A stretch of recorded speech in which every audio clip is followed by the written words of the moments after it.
Sometimes life doesn't just hurt, it dismantles you.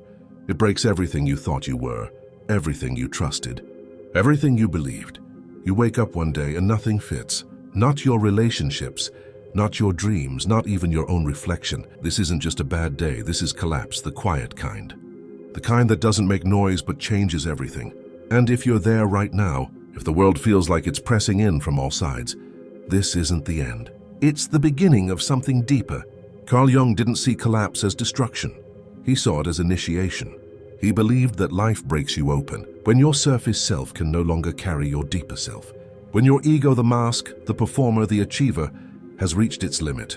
That's when the true self knocks from the inside, and the knocking can sound like chaos, depression, burnout, emptiness, panic. But beneath the pain is an invitation. Stop pretending, come home. You see, most people build their lives around their ego. They chase success that was never theirs. They seek love by abandoning who they are. They define worth by performance, not presence. And it works until it doesn't, until the soul says, this isn't sustainable, this isn't real. And when you ignore that voice, life doesn't whisper anymore. It breaks things. Your collapse isn't random. It's not failure, it's not weakness, it's intelligence. It's your deeper self, the one you've buried, finally refusing to be silenced. Jung called this the confrontation with the shadow. The shadow isn't just darkness. It's everything true about you that you've exiled. Your anger, your needs, your intuition, your grief, even your joy when it didn't feel safe. The parts of you that didn't get approval. So you pushed them down. You disowned them. You hid behind your achievements instead. But here's the thing, the shadow doesn't disappear, it waits. And when the weight of the mask gets too heavy, the shadow moves. It shakes your world, not to punish you, but to free you. Because who you really are can't be born inside a lie. So if life feels like it's falling apart, ask yourself this. What mask is being ripped away? What part of me have I been avoiding?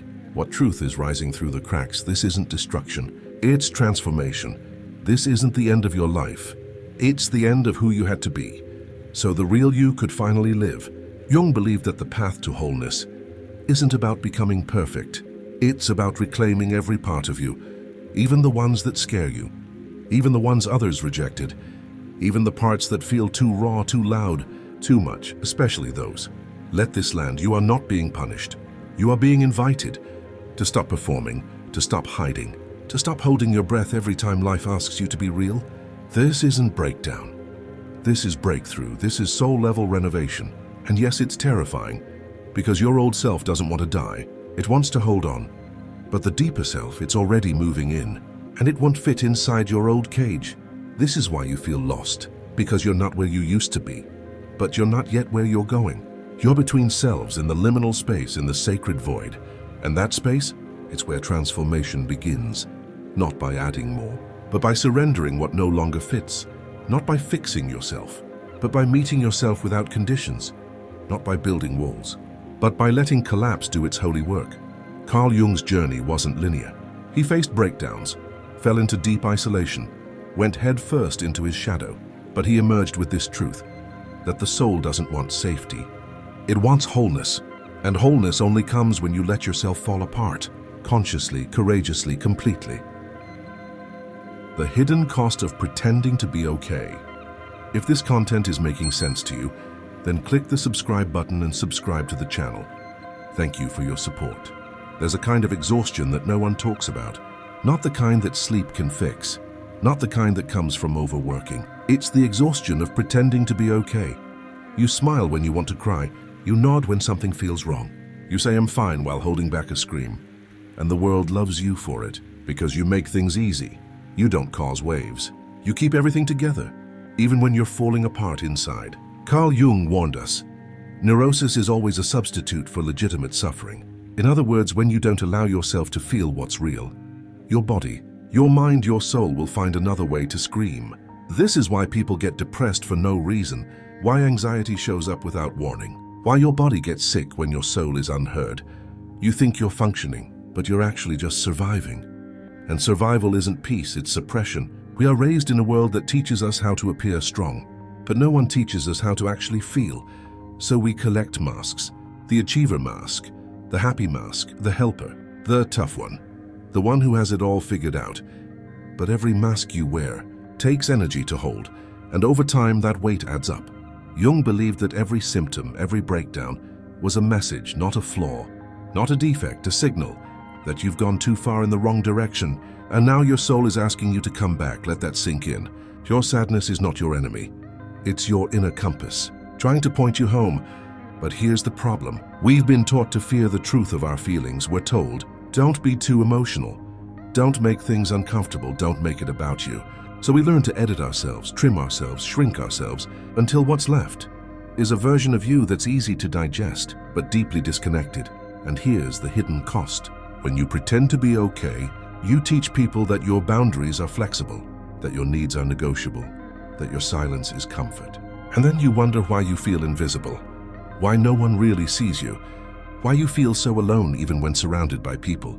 Jung's work forces us to confront a brutal truth. People will do anything, no matter how absurd, to avoid facing their own soul, because facing your soul means letting go of the image. It means feeling the grief you buried 10 years ago. It means confronting the rage you turned inward. It means allowing yourself to break so you can finally be real. You don't need another self-help book. You don't need another routine or hack. You need to stop betraying your own emotions just to keep others comfortable. You need to stop abandoning your truth just to be accepted, because every time you pretend, you delay your healing. Every time you deny what hurts, you postpone your wholeness. This is why so many people feel off but don't know why. They're not connected to their inner world. They've built their life around approval, not authenticity.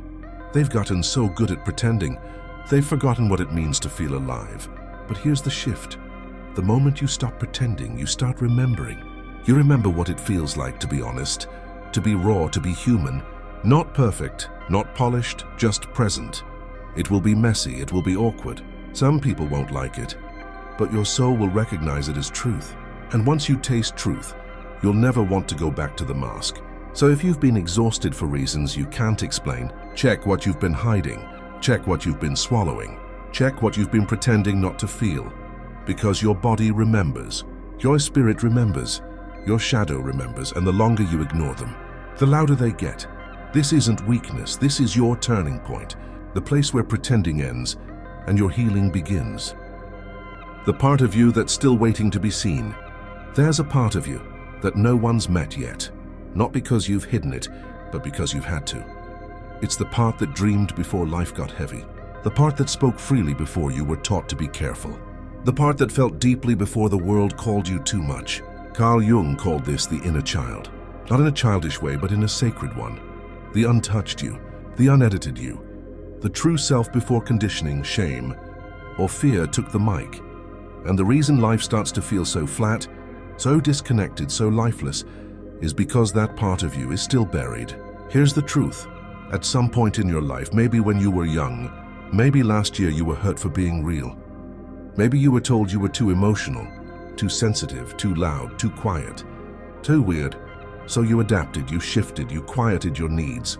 You began asking, what version of me is safest in this space? And slowly, without even noticing, you became who they wanted, instead of who you are. But here's the thing, the true self doesn't die, it waits. It waits in your dreams, in your gut feelings, in the tears that rise when you're alone, in the rage that bubbles when you're not heard. It waits for you. Carl Jung taught that the path to healing is not to build a better mask. It's to meet the self you left behind. And that starts with this question. Who was I before I was told who to be? What did you love before you thought you had to monetize it? What did you feel before you learned to numb it? What did you believe before the world made you cynical? That version of you still exists, underneath the armor, beneath the roles. They're still there, not broken, just buried. So how do you find them? You slow down, you stop striving for just a moment. You sit, you listen. You let silence do what noise never could, bring you back. And in that silence you ask, what have I been afraid to feel? What truth have I been trying to outrun? What part of me have I ignored? Because it didn't fit the world's expectations? Then you wait, not for a performance, not for clarity, but for a flicker of recognition. And when it comes, you follow it. Maybe it's the urge to write again, to dance again, to cry for no reason, to scream into a pillow, to hold yourself the way no one ever did. That's not regression. That's reconnection. You see, this part of you, the real you, doesn't want to be fixed. It wants to be felt, seen, heard, held. Not as a project, but as a person you've spent years trying to earn love. by being convenient. But now you're being called to love yourself by being true. Even when it's messy, even when it scares people, even when it scares you. Jung believed that the soul becomes restless when the inner child is ignored, because you can't build a joyful life on top of an abandoned self. That joy must come from within, and that begins by returning to the place where you stopped trusting yourself and offering that version of you the love you didn't receive. You were never too much. You were never not enough. You were simply told the lie that love is conditional. It's not anymore. You are not here to play a part. You're here to play a role in your own liberation, and that begins now. What happens when you finally stop running from your shadow? There's something terrifying about stopping, not just physically, but emotionally, spiritually, because when you stop running, you have to face what's been chasing you. And for most people, that thing isn't out there, it's inside. Carl Jung called it the shadow. The parts of you that were denied, suppressed, or punished, but never deleted. They live in your reactions, your self-sabotage, your fears, your addictions, your numbness. They live in the patterns you can't break, the shame you can't name, the guilt you can't shake. Most people build their lives avoiding their shadow. They keep busy, stay positive, repeat affirmations, read books, all good things, until they become distractions. Because sometimes healing isn't about adding more light. It's about finally turning toward the dark. Here's the thing. Your shadow is not your enemy. It's your teacher. And when you stop running from it, you begin the work of integration. Integration doesn't mean you fix your shadow. It means you accept it. You stop demonizing the parts of you that learned to survive. You stop disowning the anger that protected you. You stop shaming the sadness that kept you human. You stop hiding the desire, the wildness, the rawness that made you real. You see, the shadow only becomes toxic when you keep it unconscious, because what you reject gains power in silence, but what you bring into awareness starts to dissolve, not because it disappears, but because it's no longer fighting for your attention. Let's be clear. Facing your shadow won't always feel good. It's not spiritual Instagram quotes. It's not aesthetic healing. It's ugly crying on your kitchen floor. It's seeing the truth about your ego. It's realizing the roles you've played to feel safe, and the ones you've forced on others. But it's also liberation, because once you've seen your shadow and chosen to love it anyway, no one can use it against you, not even yourself. When you stop running, your relationships change, your decisions get clearer, your body starts releasing stored trauma, your nervous system calms, your soul exhales. Why? Because you're no longer pretending. You're whole. Not perfect whole. Carl Jung believed that wholeness was the goal of the human journey. Not perfection, not enlightenment, not being liked, but wholeness. The ability to hold every part of yourself in the same room and say, I see you and I choose you. You are not just your light. You are also your wounds, your rage, your craving for control, your longing for love, your confusion, your chaos, and none of it makes you broken. It makes you human. You don't need to clean yourself up to be lovable. You don't need to hide your past to be valid. You don't need to shrink your voice to be safe. You need to show up as you are and tell the truth, even if your voice shakes, even if your hands tremble, even if the world doesn't understand yet, because your freedom isn't found in their approval. It's found in your integration. This is the turning point, where the part of you that was rejected becomes the root of your power, where the part of you that was silenced becomes the source of your voice, where the shadow becomes sacred. And that's what life was trying to do. All those times it broke you open. It wasn't trying to destroy you. It was trying to show you what you've been carrying, not to shame you, but to set you free. You were never meant to be one-dimensional. You were meant to be everything. Joy and grief, calm and chaos, fire and water, divine and deeply human. And the moment you stop running from your shadow, you don't just survive your life, you begin to live it. The return to wholeness. There's a moment in healing that no one prepares you for. It's not loud. It doesn't feel like victory. It feels like stillness, the kind of stillness you haven't felt in years, because for the first time, you're not fighting yourself anymore. You've met your shadow. You've stopped pretending. You've faced the grief, the rage, the silence, the chaos, and now you get to breathe, fully, deeply, honestly. Carl Jung didn't promise that life would get easier after shadow work. What he promised was this: wholeness is not achieved by cutting off a portion of one's being, but by integration. He meant that the goal was never to escape pain, but to walk through it so completely that you're no longer afraid of it. You're not here to be perfect.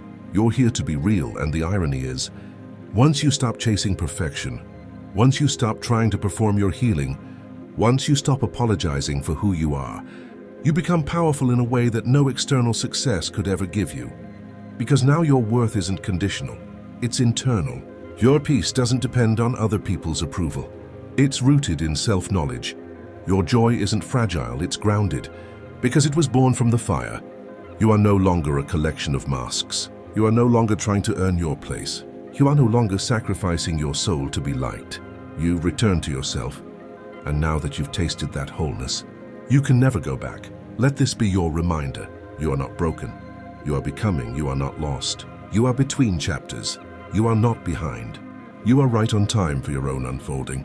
The world may still ask you to shrink, to soften, to perform, but you don't have to answer, because your wholeness doesn't need to prove anything.